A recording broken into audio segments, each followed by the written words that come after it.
Gauri Suryavanshi S मराठीमध्ये आपलं स्वागत। वळूया आजच्या बातमीकडे। एसटी महामंडळाचे अध्यक्ष भरत गोगावलेंकडून दिंडोरी बस स्थानकाची पाहणी।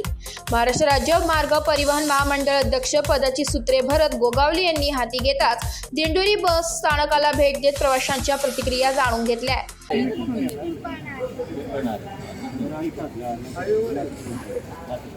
असू दे ना, कुठल्या बाहेरच्या मुलींना कुठेही बस थांबायची, परत तक्रार येता कामा नाही। जे चालक वाहक जे आहेत त्यांना आवडून आदेश द्यायचे की मुलींना तुम्ही तिथे असताना तिथं घ्यायचे, परत तक्रार येता कामा नाही। परत पुढच्या आठवड्यात येतो दुसऱ्या शाळेला बस प्रायव्हेट बस त्यांची समजा एस टी बस तर आम्हाला बसच नाही भेटत।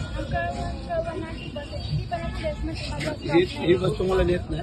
नाही, आम्हाला नाही येत। म्हणजे प्रत्येक शाळेत कशा वेगवेगळ्या बस विद्यार्थ्यांना बस तसं आम्हाला आज असल्याशिवाय तुम्हाला बस वेळेवर असं बोलला उभ्या असल्या ना तर ते बस थांबत नाही, मला कळायला पाहिजे की पास देतो आपण आहे ना, आणि बस काही ठिकाणी थांबत नाही, मग आहे ना काय बस थांबत नंतर काय सांगितलं आपलं नाही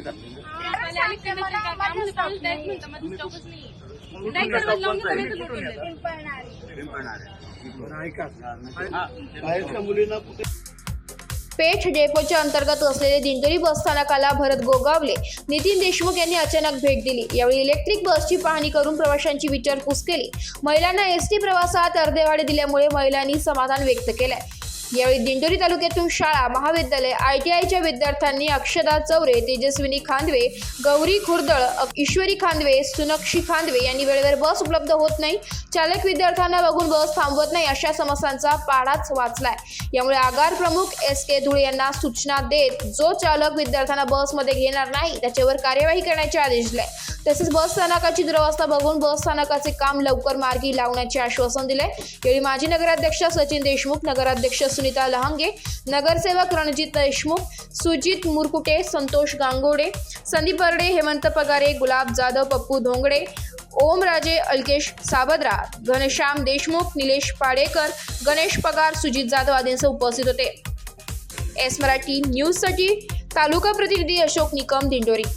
अशाच नवीन ताज्या घडामोडी जाणून घेण्यासाठी आमच्या एस मराठी न्यूज चॅनलला लाईक करा, शेअर करा, सबस्क्राईब करा आणि बेल आयकॉनला क्लिक करायला विसरू नका।